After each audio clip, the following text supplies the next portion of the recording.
From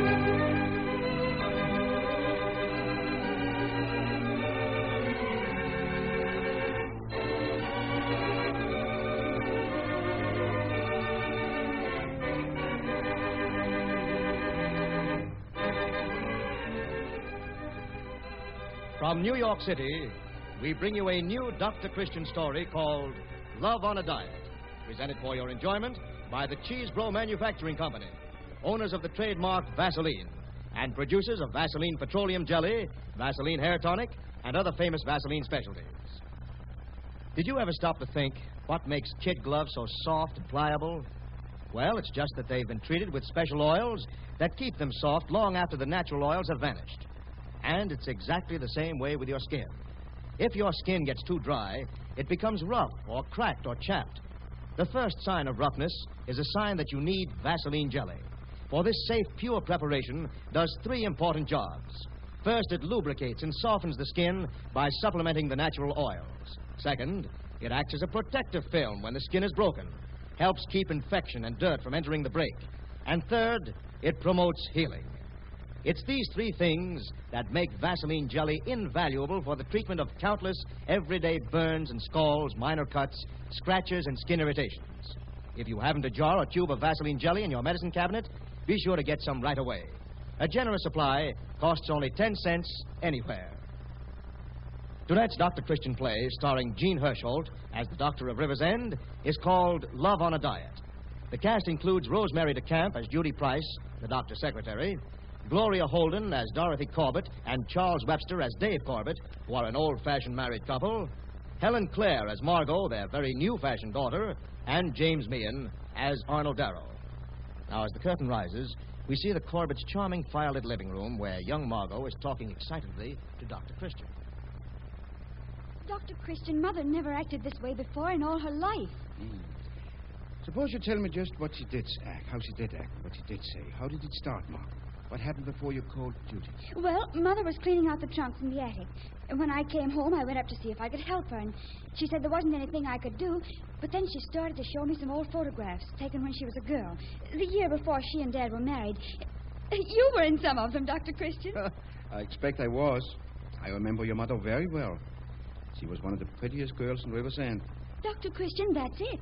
That's what I said. That's what started the whole thing. What do you mean? Well, when she showed me the pictures, I could hardly believe my eyes.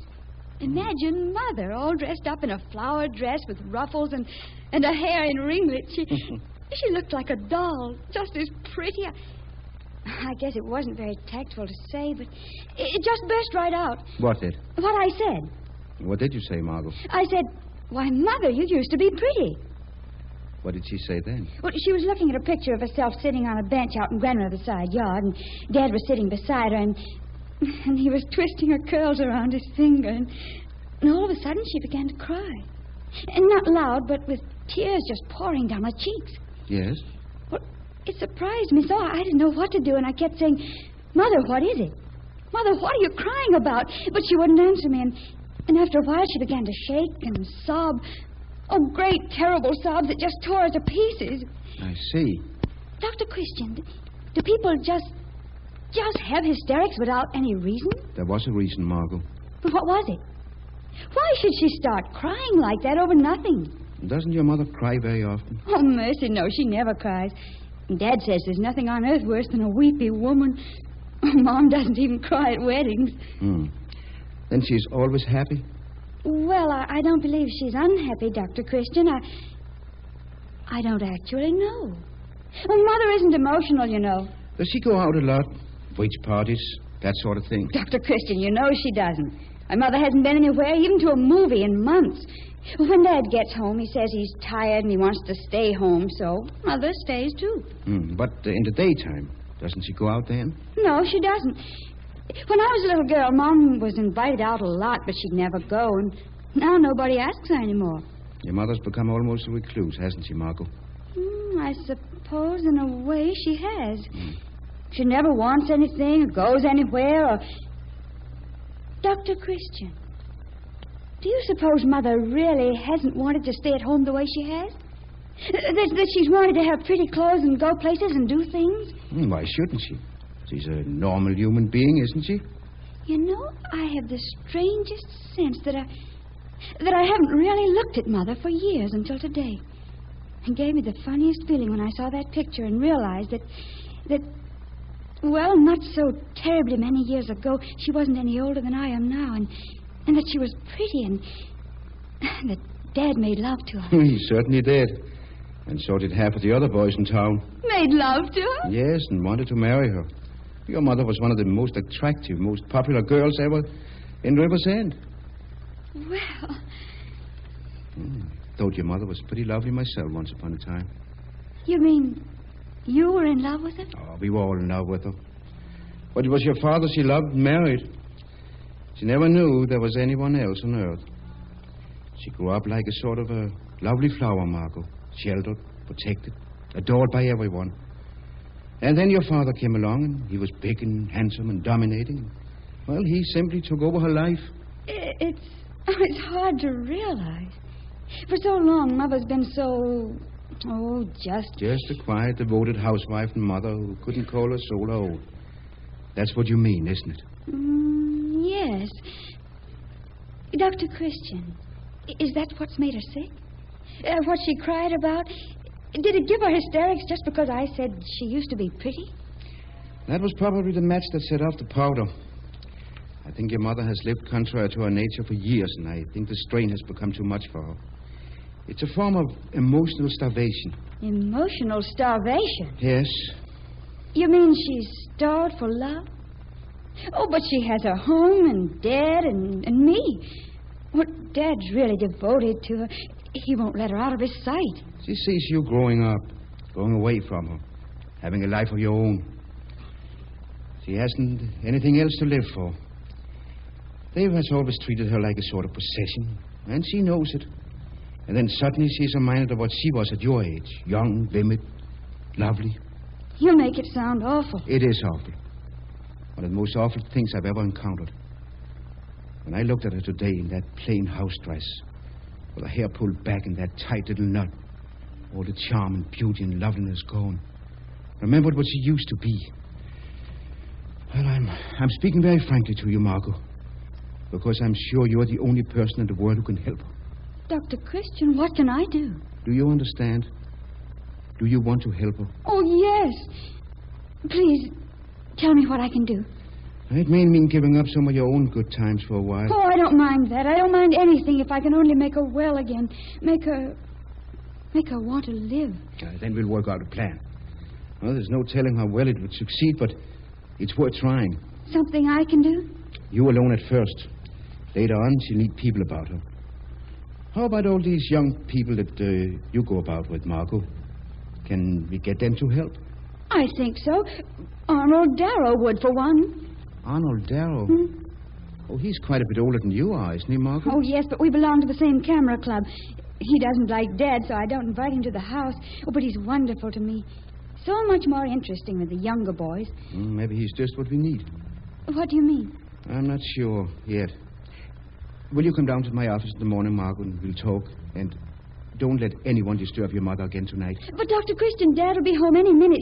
He's going to Chicago on the midnight to be gone for some time, and he'll never go without seeing Mother. I'll tell him those are my orders. Then you don't want him to go? Don't want him to go? Well, Margot, it's a godsend. If anything in the world would give your mother a chance to get well, it'll be having your father spend a few weeks in Chicago. You've got to make him go.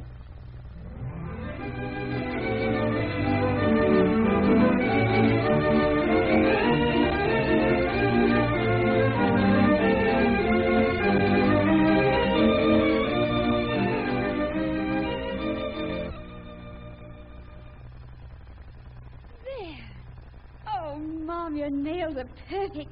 I bet you couldn't get a better manicure than that in Chicago. Only I wish you'd let me use the new Scarlett O'Hara nail polish for you instead of just that shell pink. Oh, this is bright enough for me, thank you, darling.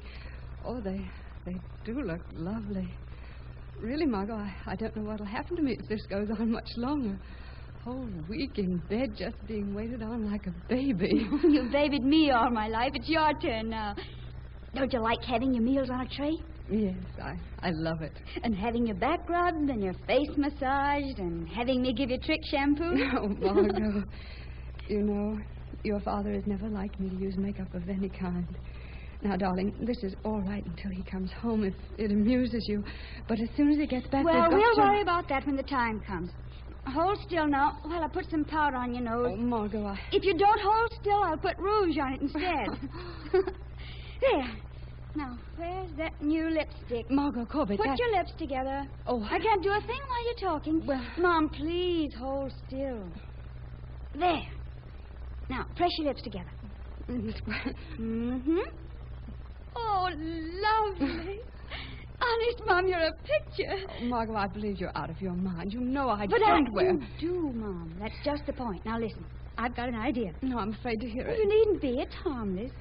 Arnold Darrow's coming over this afternoon. Oh, sweetheart, for goodness sake, go and get dressed then. Don't be wasting all this time on me. Be quiet. I'm giving the orders here. Didn't Dr. Christian tell you that if you didn't obey me implicitly, he'd withdraw from the case? Well, there's no case to withdraw from. I'm all right. I'm perfectly well. Just because I had a little fit of nerves. Careful. We don't mention that either. Now, just a minute. I've got a surprise for you. Here. Take a look at this and see if you like it. What is it? Oh, Margot, how beautiful. Turquoise with little pink flowers. What is it, a dressing gown? Oh, I used to have one almost like that when I was a girl. You'll be lovely in it, dear. Put it on. Oh, it isn't for me, silly. It's for you. For me? For me? Oh, no, darling. I never wear things like that. Then it's time you started.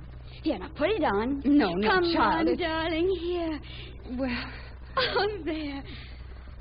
Oh, it's gorgeous. Simply gorgeous. I knew I was right. Oh, Margot, please, dear. I couldn't Listen, wear... Mom, do you know what we're going to do? You're going to sit in that chair while I spread up the bed. And then you're going into the study. And when Arnold comes, I'm going to bring him up, and we're going to have tea up here. What do you say to that? Oh, no, Margot, Oh, listen. Isn't that his car now? Uh-huh. Yoo-hoo, Arnold! The front door's open. Mom and I are up in the study. Come on up. There. He'll be up in a jiffy. Margot... Now, Mom, here we go. You're not very shaky for spending most of your time for a week in bed. Being babied. There. Oh, listen, Mom. Before you sit down, take a look in that full-length mirror, will you? Oh, you wouldn't know yourself, would you? I flatter myself I did a very good job on those curls. Hi, gorgeous. Oh. Yes, sir. That's my mommy. Oh, Margot, I feel so Margot. silly. Oh, hello. Come on up. Dr. Christian's down here. Shall we both come? Of course. Now, Dolly, sit in this chair. Oh, we're in here. Better than I do, don't you? I'm just getting our patient up for a little while, Dr. Christian. Good. That's what I hope to hear. Come on in, both of you. Arnold, you've met my mother before. Why, yes, You remember Arnold, don't you, Mother? Yes, I'm glad to see you again, Mr. Darrow. Well, Arnold, for goodness sake. You act as though you'd never seen Mother before. Don't you remember her? Oh, yes. Yes, I've met her before. I remember that. I just didn't remember that she was so beautiful. I scarcely knew her. I'm afraid I scarcely know myself.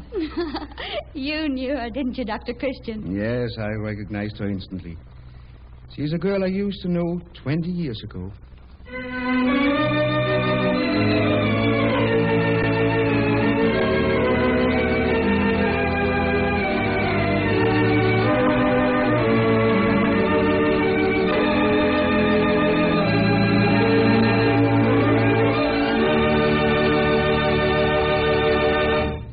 And the curtain descends on our Dr. Christian drama for a few moments' intermission, during which a member of the younger generation has a few words to say about one of the products that make this program possible. I go out for athletics a lot at my high school, football, basketball, and tennis. I noticed during my sophomore year that my scalp was dry. My hair was sort of brittle and wouldn't stay combed. I had a bad case of dandruff, too. I finally asked the coach about it, and he said I had dry scalp, a result of soaking my hair every day in a shower. It seems the natural oils of the scalp get washed away. Anyway, the coach suggested that I use Vaseline hair tonic to supplement these natural oils. I started then, 2 years ago, and I haven't been bothered by dandruff scales since. My hair looks fine. It always stays in place, too. Yes, sir, you do have a fine, healthy-looking head of hair. And so can anyone who still has hair if you use Vaseline Hair Tonic regularly every morning. Just shake on a few drops of Vaseline Hair Tonic when you comb your hair. Remember, Vaseline Hair Tonic is different. It contains no drying ingredients. It costs only 40 cents for a generous shaker top bottle, 70 cents for the large economy size. Get Vaseline Hair Tonic at your druggist's tomorrow.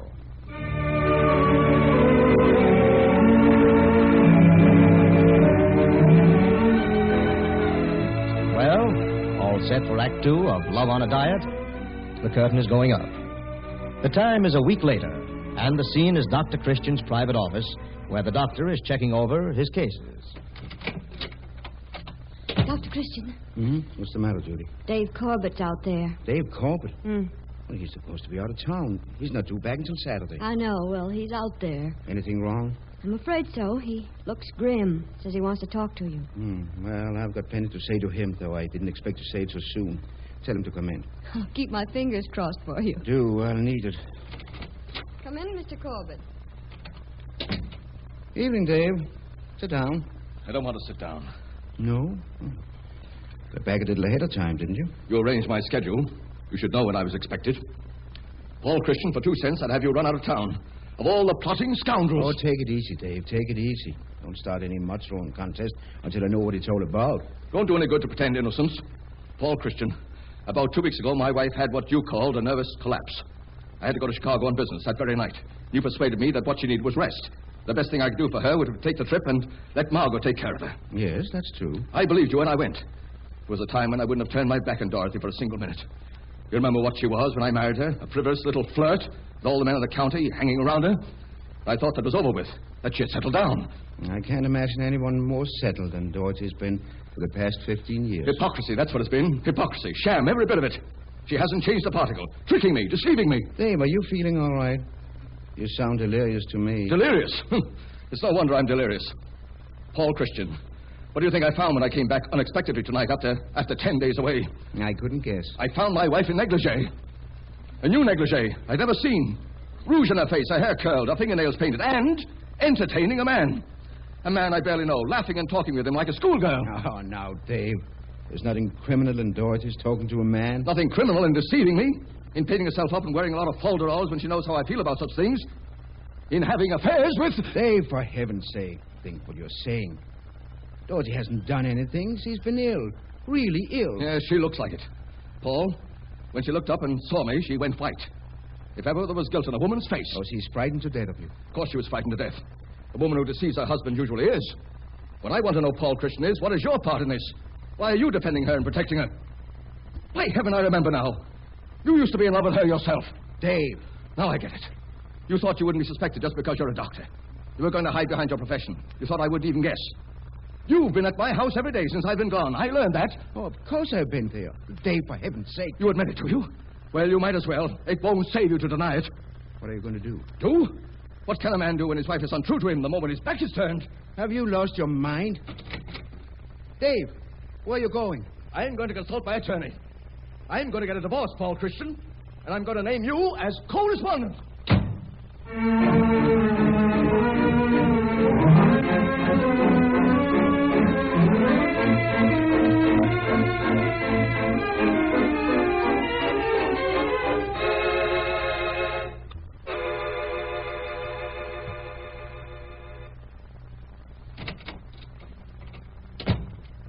How is she now? Better.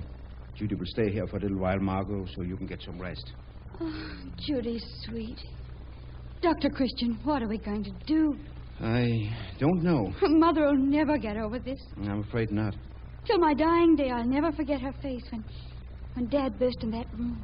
Oh, it was awful.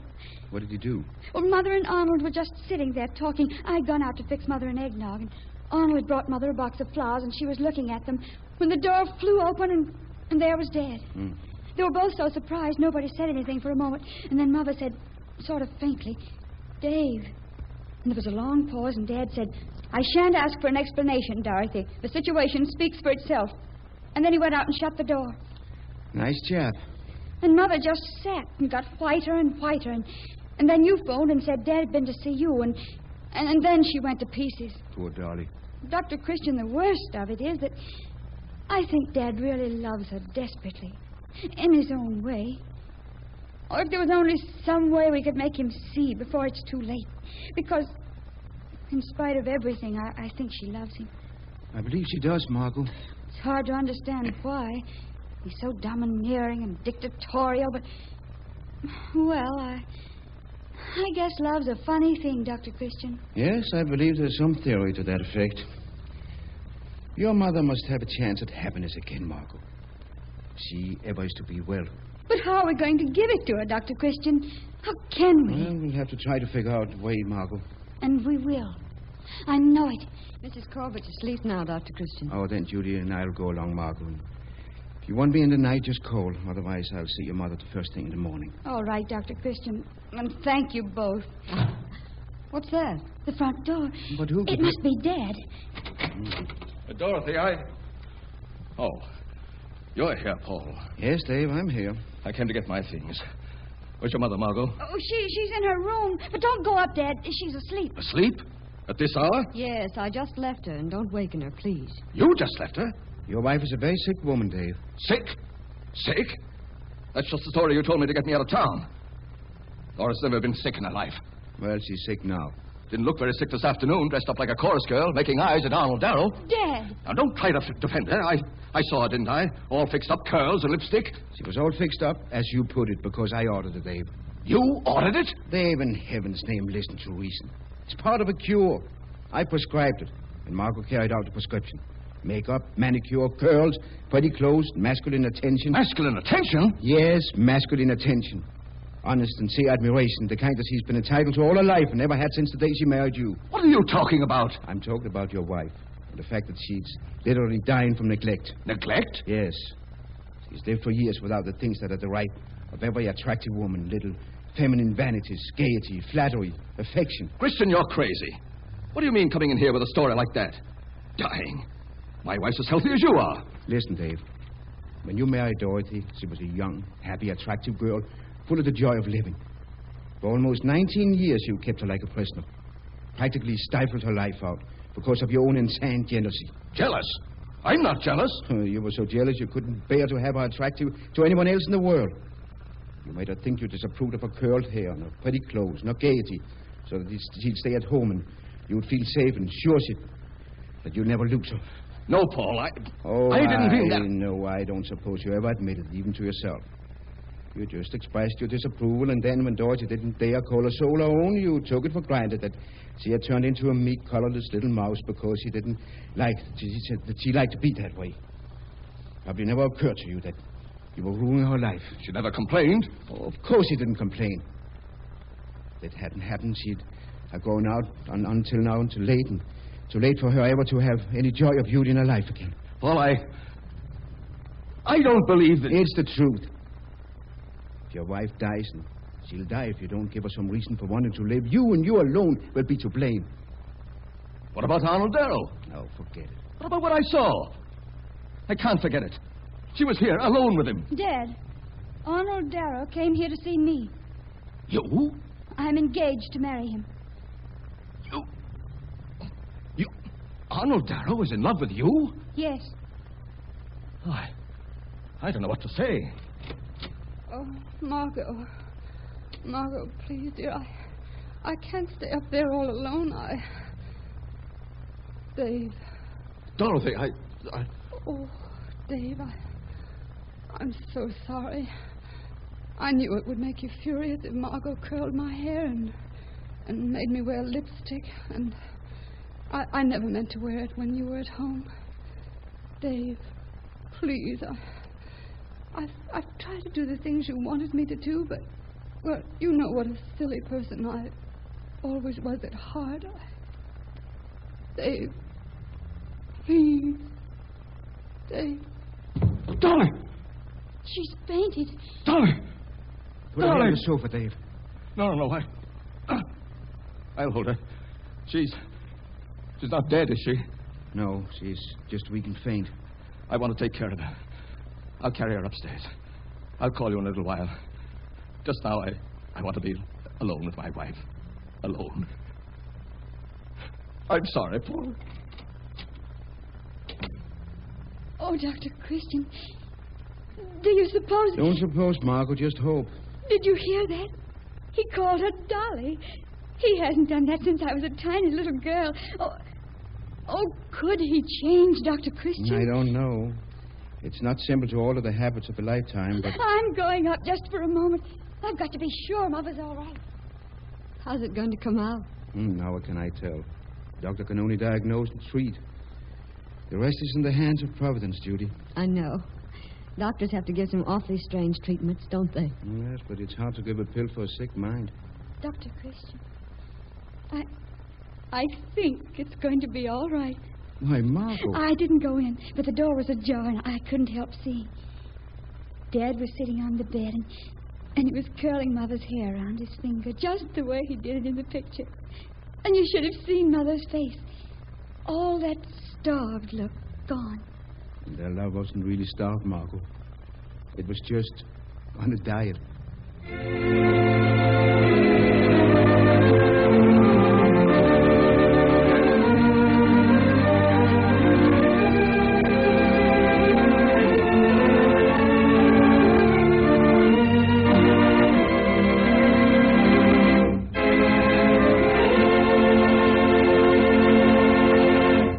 In a moment, we'll have Jean Hersholt, our star, out here to tell you about next week's play.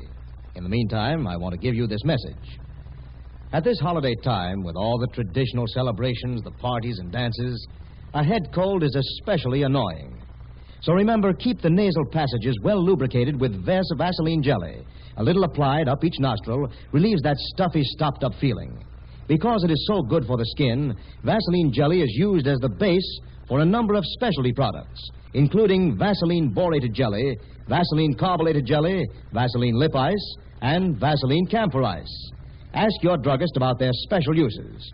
And don't forget to look for the trademark Vaseline on every jar or tube. It's your guarantee of absolute purity. And now, our beloved Dr. Christian, played by Jean Hersholt.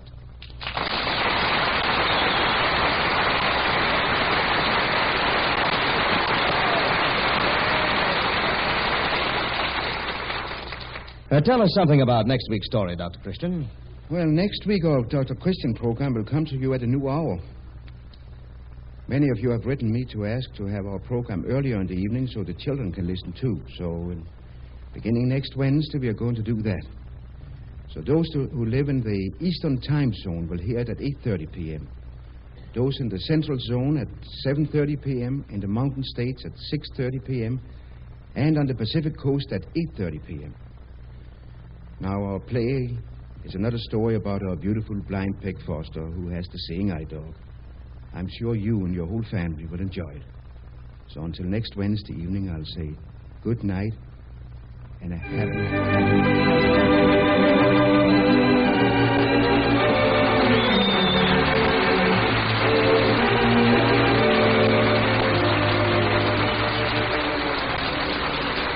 Remember, next week, Dr. Christian comes to you at a new hour.